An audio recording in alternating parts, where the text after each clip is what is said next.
Salut tout le monde, bienvenue dans cette nouvelle vidéo du Mentor, la chaîne qui t'accompagne dans tes choix d'orientation scolaire et professionnelle. Qui n'a jamais rêvé de devenir un grand champion quand il a commencé le sport? Quand je serai plus grand, je veux devenir footballeur professionnel. Qui n'a jamais rêvé d'avoir la même vie que ce chanteur qu'il admire? Mais malheureusement, qui n'a jamais connu non plus cette personne qui vient torpiller tous nos espoirs? Quoi? T'aimerais faire ça? Bah t'y arriveras jamais. Laisse tomber et redescends sur Terre. Alors tu ne le sais peut-être pas encore, mais l'espoir a de nombreux avantages. Et il peut même te permettre de maximiser tes chances de succès dans ton projet professionnel. Dans cette vidéo, nous irons voir pourquoi c'est important de rêver. Puis on fera le lien avec la préparation mentale. Et enfin, je te donnerai une méthode pour maximiser tes chances de succès dans ton orientation professionnelle. Go! Voyons comment tes rêves sont une composante essentielle dans ta réussite professionnelle dans ce nouvel épisode Upgrader.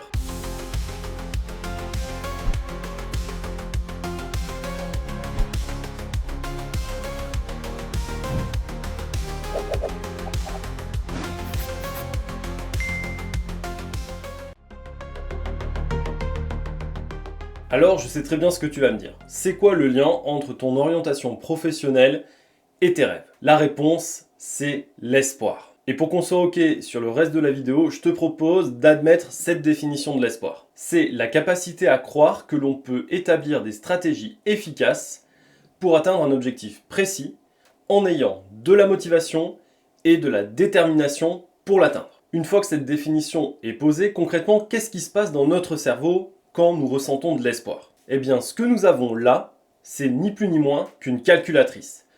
En effet, notre cerveau, face à une situation, va calculer les probabilités de succès et d'échec. Et donc, tu t'en doutes, l'espoir va être lié à nos chances de succès. En effet, plus nous percevons que nous pouvons réussir, plus notre espoir va être grand. Et des études ont d'ailleurs montré que notre espoir augmente 3 fois plus vite que nos chances de succès. Et c'est pour ça que quand tu réussis un devoir dans une matière dans laquelle tu galérais, ou alors que tu passes un entretien d'embauche et que le premier entretien se passe hyper bien, que tu vas avoir tout de suite être plein d'espoir sur la suite, soit de ta carrière dans cette entreprise, soit sur la suite de ton année scolaire.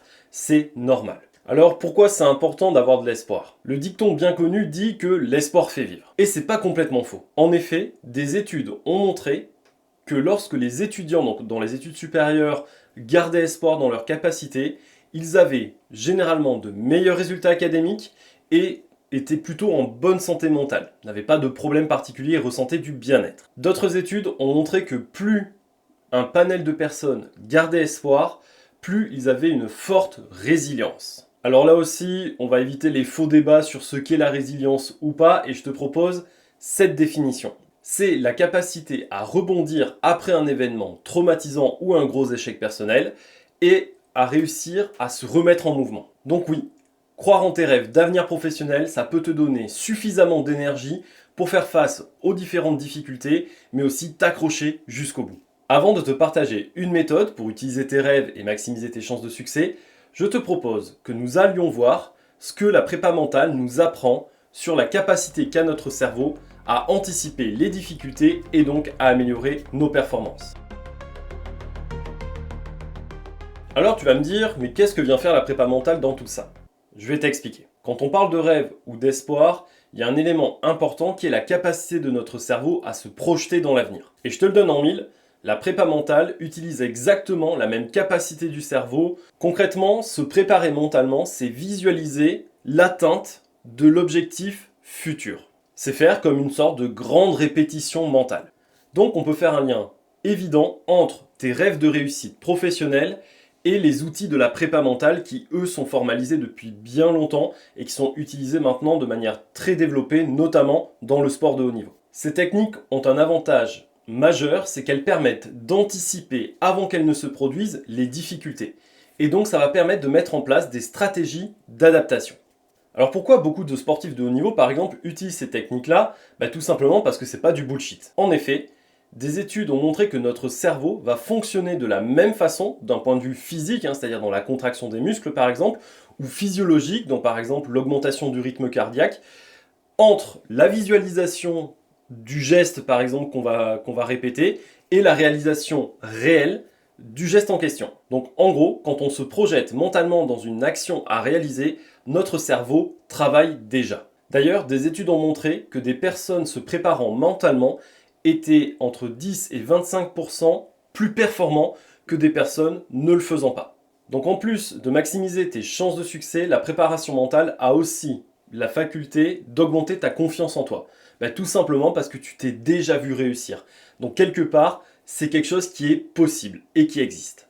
Donc maintenant qu'on a vu que cette faculté à se projeter dans l'avenir pouvait optimiser nos chances de succès, il est temps que je te propose une méthode pour voir comment bien utiliser les capacités de ton cerveau pour réussir ton avenir professionnel.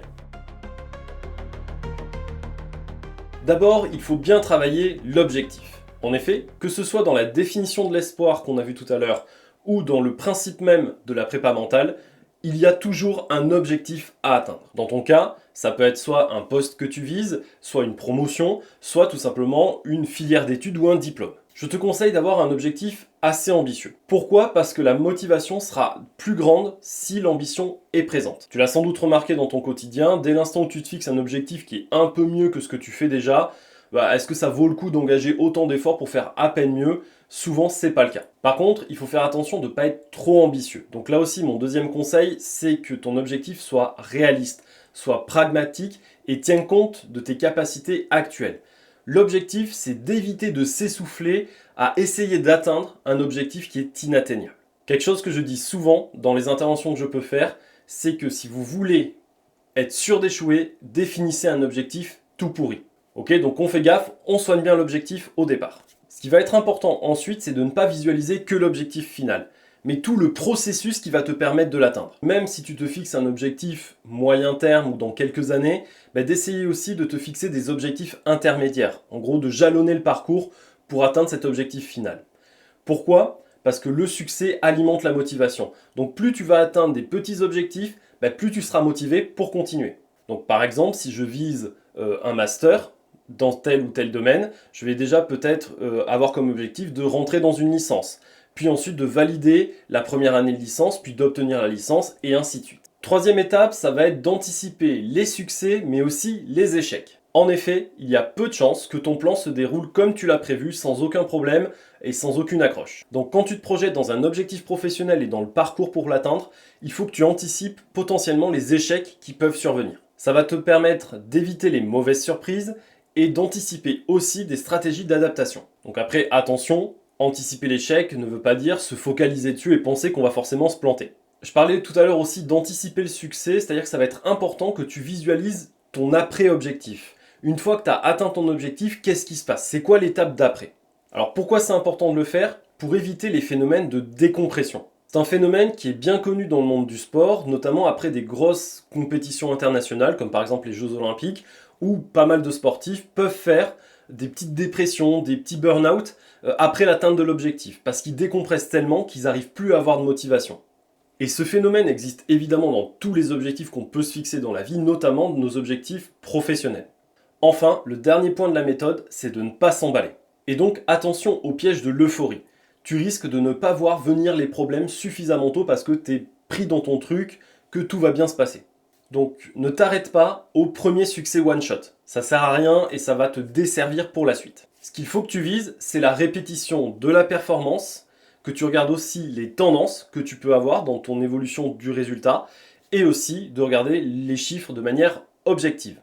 Donc par exemple, quand tu rentres dans le supérieur, c'est pas parce qu'au premier devoir, tu tapes un 16 sur 20 que hop, c'est nickel, j'arrête de bosser. Non, ce qu'il faut viser, c'est 16 sur 20 tout le temps, voire améliorer ses notes en cours de route et sur différents sujets. Si tu arrives à pas t'emballer, tu garderas ta capacité à te projeter et à anticiper les difficultés futures et donc à ne pas te prendre le mur en plein dans la face alors qu'il était juste devant toi.